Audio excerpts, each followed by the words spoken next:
Shabbat Shalom, Chag Sameach. They tell a story about the refusenik Natan Sharansky. Spent so many years in Soviet jails and solitary confinement for a lot of it. On the day of his release, he was finally going to freedom, to Israel. He was on the Soviet side of a bridge, about to cross over to West Germany. And his guard said to him, go to the other side. You're free. So what do? He zigzagged the whole way on the bridge. Because he's already trained himself. Whatever they tell me to do, I do the opposite. Because he said he never wanted to let them get into his head. He never wanted them to change how we thought. And so he trained himself over years. Whenever they tell me one thing, I do the opposite. Because they could take everything away from him, but they could not take away from him his freedom to be himself. Maybe he understood that regimes like that, totalitarians, they try to make their enemies and even their own people lose their capacity for freedom. So they can't even think anymore about what it's like to act out of your own will and to do what you really want to do. And they really work on the psychology of it, breaking down people's ability to think for themselves. We see whole nations are fed lies over long years and stories, powerful stories that play on their emotions. And they're not connected to reality, but over time, it drips into their minds and hearts, and that's what they believe. And their emotions are stirred, and their hearts and minds lose that capacity for free thought, for free being. And they just live in a different reality.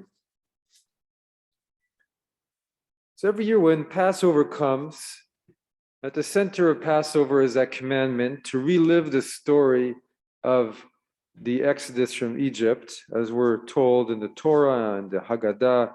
Chayav Adam lirot et atzmo ki'ilu hu yatsa mimitzrayim. Every one of us is commanded to see ourselves as if we had ourselves left Egypt. We say it in passing, but it's a very challenging thing to do.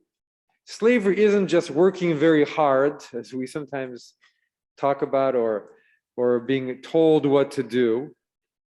But slavery is much more than that. Slavery is a state of mind that's imposed over one over many years, where slowly we become more and more narrow in our thoughts, more and more in the experience of a slave mind, until all of our hope is degraded, and there's no life, or almost no life within us except survival, when we can acts of disobedience if we can. We're stuck in mere survival. When our tradition speaks of our 400 years, as a disagreement, as a few hundred or 400, but the Torah says 400.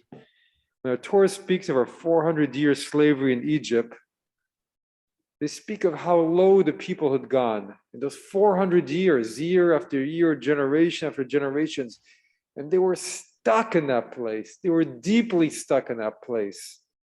They were unable to look out at what it even meant not to be a slave. They just thought, we're slaves, that's who we are. And generations after generations, their wills had been so sapped. They'd been so taught by the actions of their slave masters that they were nothing. They were people without hope. They could not even imagine another existence. They were just in that narrowness of survival. And the Baal Shem Tov, the founder of Hasidism, he speaks of the mind frame as Galut Hadat, the exile of consciousness. And they were so exiled from themselves, they could not imagine themselves other than slaves. They couldn't even imagine their true selves. And this is what the Haggadah means in the Magid section when it says, if it were not for God, we would still be there. We would still be in that slavery. And the God came out with an outstretched arm and grabbed the Israelites and just pulled them out. All of it, the slave mind, the survival mind, the sense of being inferior, being stuck in all those dark corners, out of that consciousness, and gave them a whole new life. And that's really what the story of Pesach is about. The grace that's needed to leave slavery, the grace that's needed to leave the slavery. And the grace that's needed for a real redemption that truly reaches deeply within. And how rare it is to come by that. But that despite that, those forces of redemption are at the very core of our world. That those winds of salvation are blowing through our world, the core of our universe, to help us work our ways out of that mindset. Because that story also applies to all of us. Because we all have places where we're in that exile of consciousness, that galut adat, in the slave mind, where we're embedded in all the places that keep us back, and they end up running our existence. They simply are where we live. Our limitations, our smallness, our petty jealousies, our habits. And they make up the very rhythms of our life. And it's so hard because that's where we dwell. That's what we know, to leave them. And leaving those parts of Egypt feels like, how do we have the strength to do that?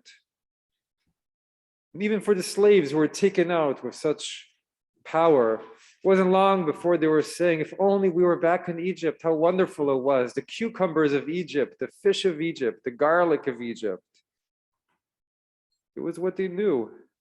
It was what they felt their place was.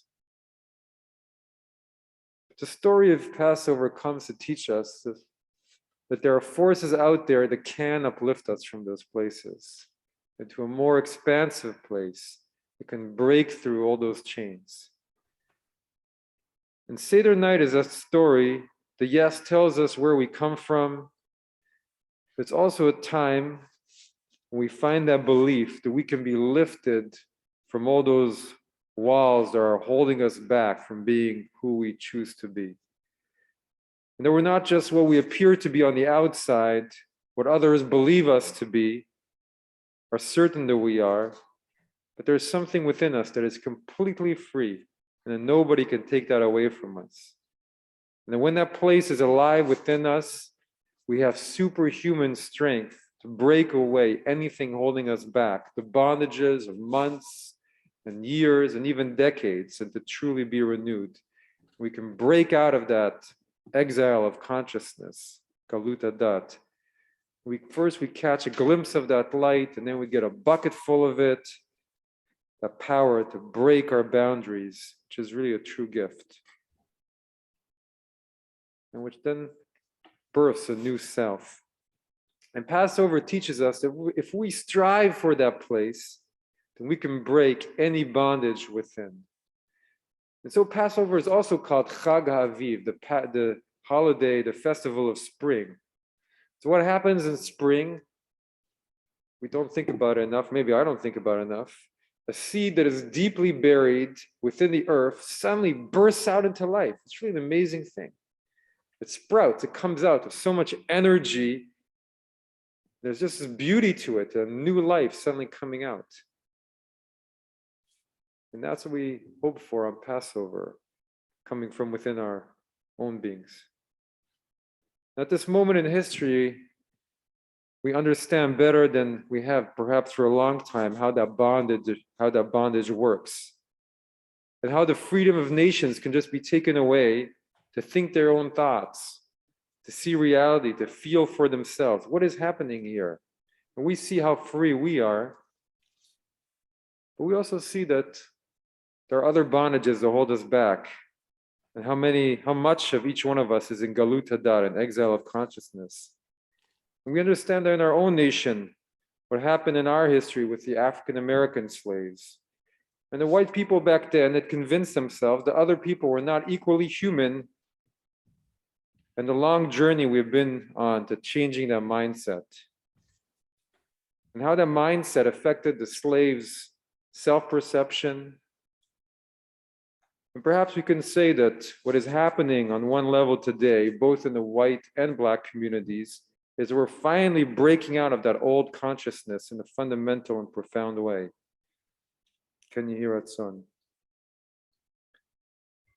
And on Passover, we pray for that grace to come out of Egypt with the partnership of the divine. So we can experience that miraculous, that powerful, that awe-inspiring gift of true transformation, of true freedom, of true renewal. So then we can continue to work to bring all peoples in our world out of the darkness of slavery so that we can all find freedom. Chag Sameach, Shabbat Shalom.